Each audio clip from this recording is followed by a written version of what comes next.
Happy Easter Monday, tribe! We have another live stream this Thursday at 6 p.m. More games, more prizes, and more random questions we get to ask David. Also, for the first time in tribe history, we are having a Zoom party. It'll be next Thursday, April 23rd, starting at 5:30 p.m. Hope to see you there.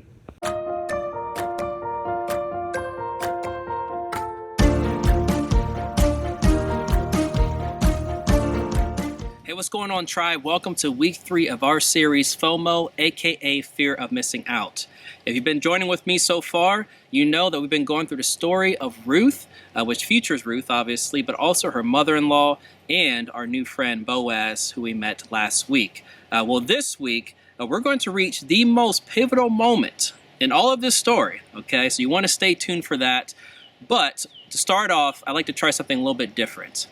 I'd like for you to find an item in your house, whether it's in your bedroom or a living room or wherever, of an item that represents an accomplishment that you achieved sometime in your life. Okay, you are recognized for that achievement, and this item symbolizes that. It could be a certificate, it could be a trophy, it could be a medal, it could be a picture of that moment. It could be a report card. Remember those things? Okay, whatever you want to bring that with you. Keep it with you through the course of this lesson. We'll come back to that.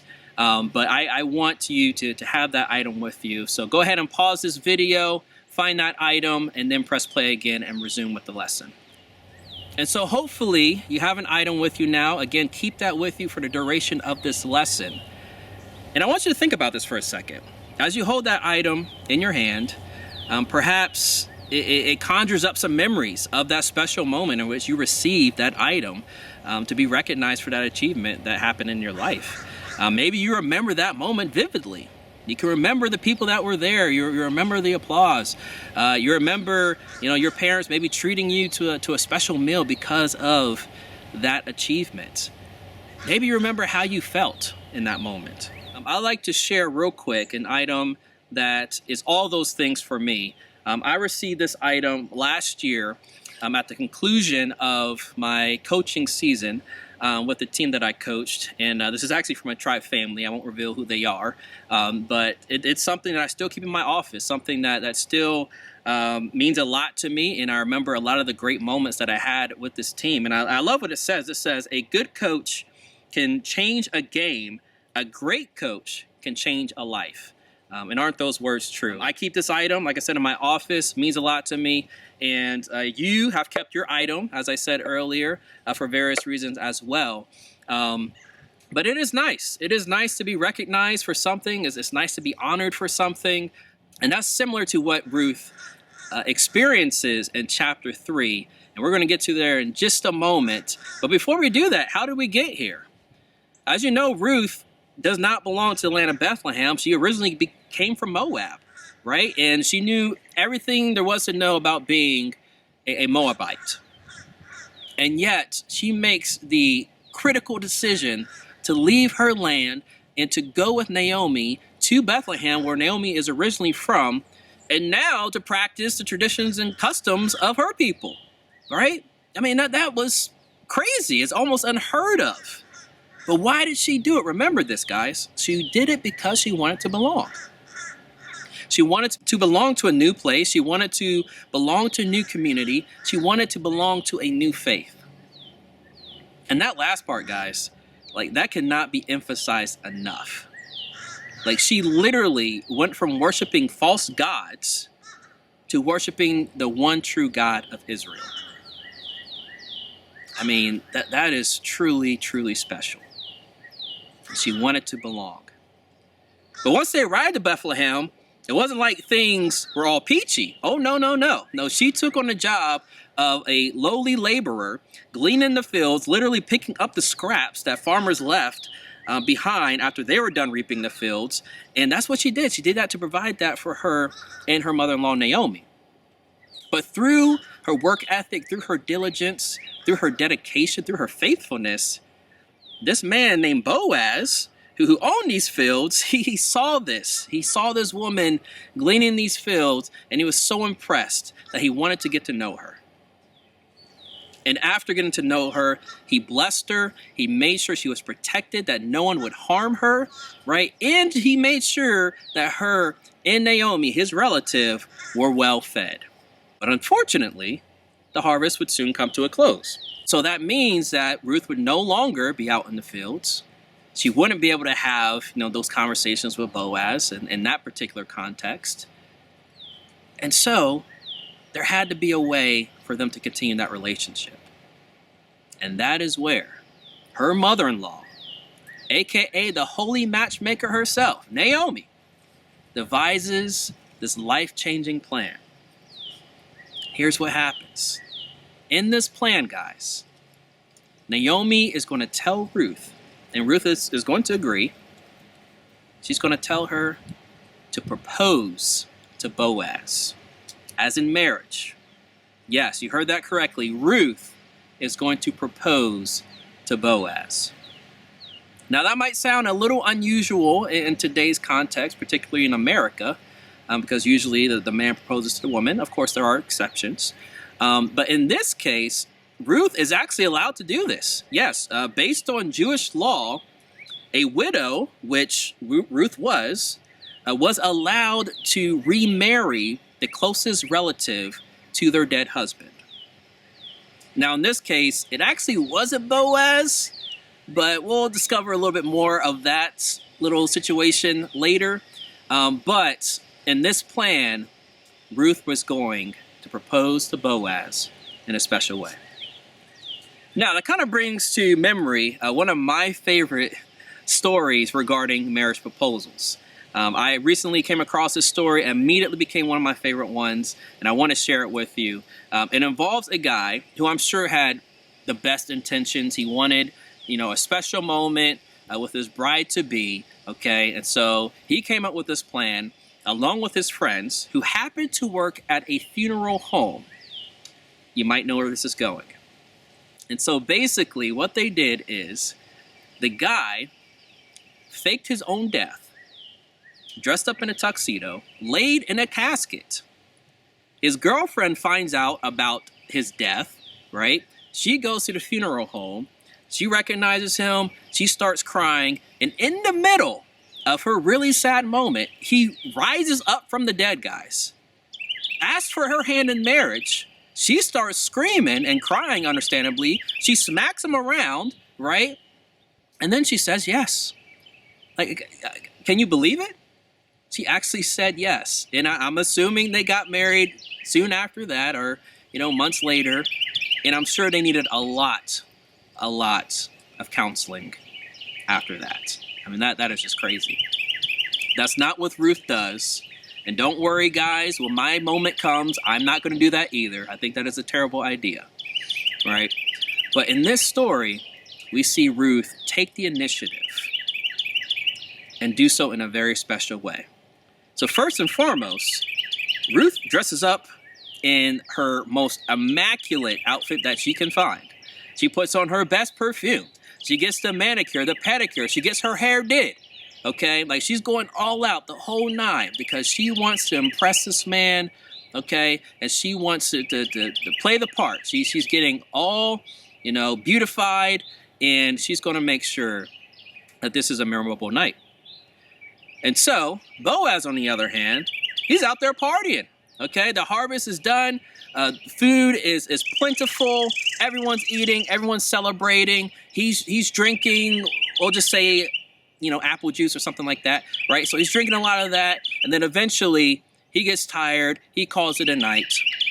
And then at some point in the middle of the night, Ruth creeps in. She takes the blanket off his feet, she lays down at his feet, and then at midnight, guys, someone out there say at midnight, aka when you should not be up, okay? Don't be playing video games all night, guys, okay? You need to go to bed too. Okay, don't be developing bad sleeping habits. But at midnight, Boaz notices that his feet are cold. And he wakes up. And he sees the stranger in his room. Guys, can you imagine waking up in the middle of the night and seeing a strange figure in your room? If that happened to me, guys, I'm drop kicking that person. Okay, I don't care if it's my roommate, don't care if it's a sibling of mine, I don't care if it's a spider, they're all getting drop kicked. I do not care. Okay, that is super creepy. But in this case, Boaz thankfully does not do that, and he simply asks who it is. And it's in this moment, guys, in verse 9, that Ruth essentially proposes to Boaz. Now, she doesn't say, will you marry me? Okay, she does it in a very Jewish way. She basically says, I am willing to be yours. Will you take care of me? And she calls him her Redeemer. Which, if you're a Christian, Redeemer is a very powerful word. It's a very important word in our faith. We'll talk a little bit more about that later. But this is a special moment, and Ruth officially proposes to her Redeemer, Boaz. So how does Boaz respond? Because that's the next question. Does he continue to have cold feet?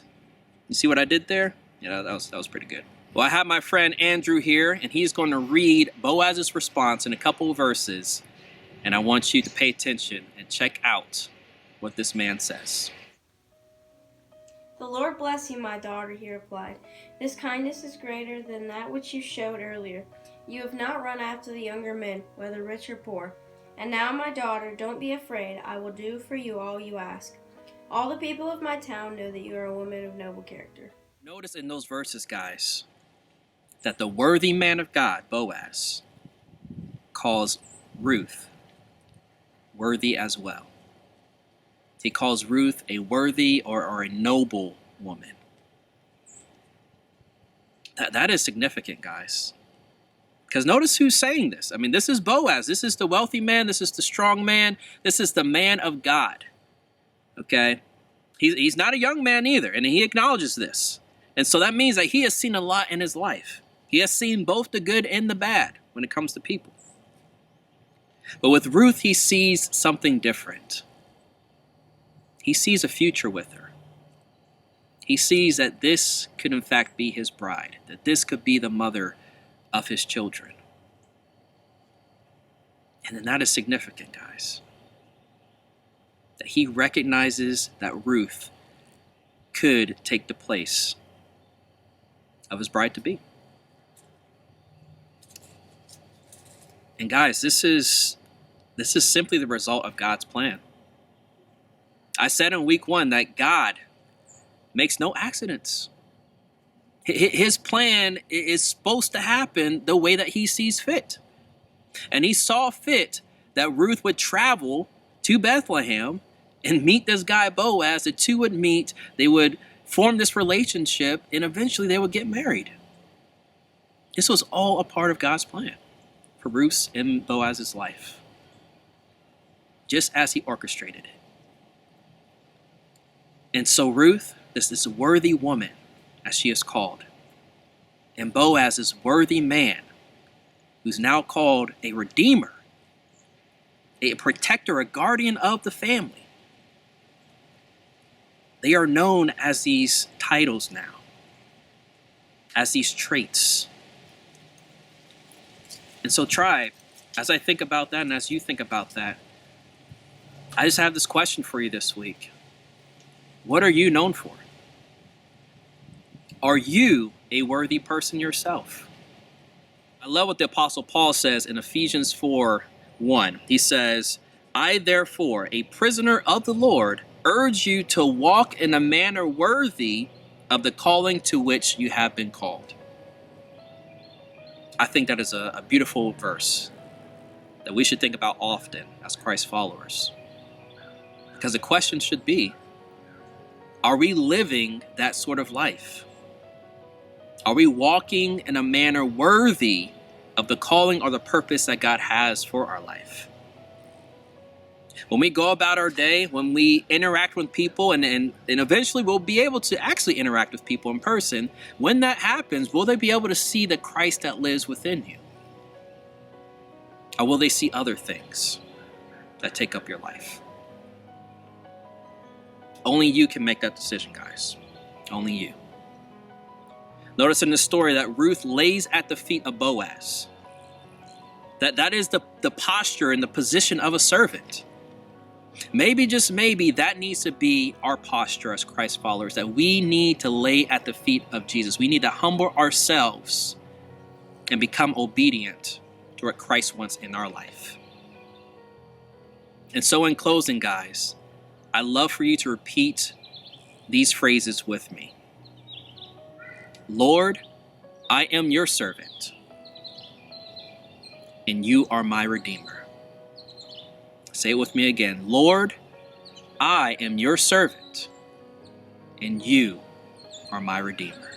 Thank you so much, Tribe, for joining me for week 3. I'll have week 4, the conclusion of FOMO, fear of missing out, next week. Until then, you're dismissed.